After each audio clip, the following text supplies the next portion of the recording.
Chapter 3, Review of Statistics.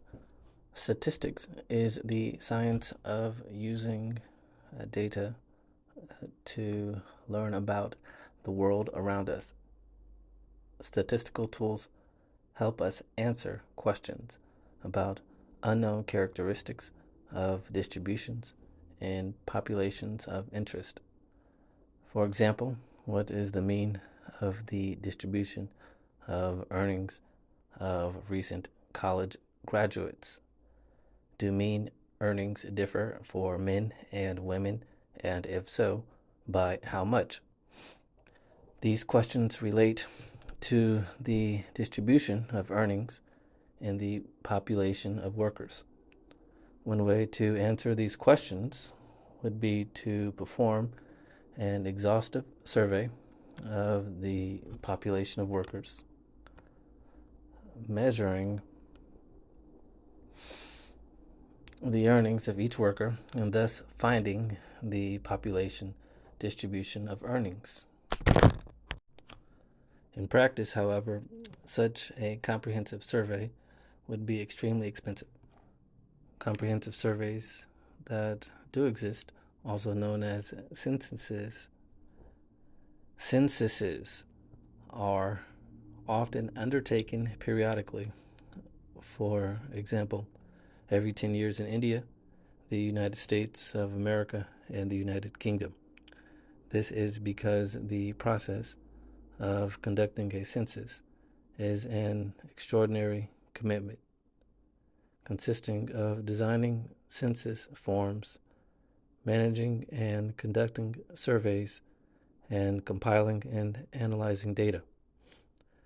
Censuses across the world have a long history, with accounts of censuses recorded by Babylonians in 4000 BC.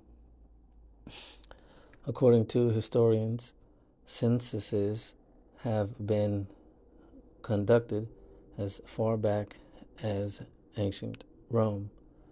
The Romans would track the population by making people return to their birthplace every year in order to be counted. Superscript 1, it reads, Source, Office for National Statistics, ons.gov.uk, accessed on August 23, 2018, returning to the text. In England and other parts of Wales, a notable census was the Domesday Book, which was compiled in 1086 by William the Conqueror. The UK census, in its current form, dates back to 1801, after essays by economist Thomas Malthus, 1798, inspired Parliament to want to accurately know the size of the population. Over time, the census has evolved from amounting to a mere headcount to the much more ambitious survey of the 2011 UK census, costing an estimated £482 million. In India, there are accounts of censuses recorded around 300 BC, but the census in its current form has been undertaken since 1872.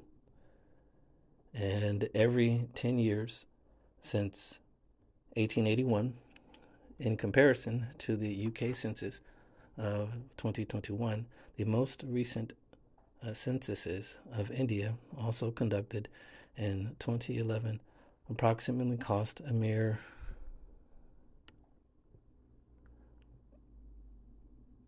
$2,200 crore, approximately 320 million US dollars. Despite the considerable efforts made to ensure that the census recorded all individuals, many people slip through the cracks and they are not surveyed. Thus, a different, more practical approach is needed.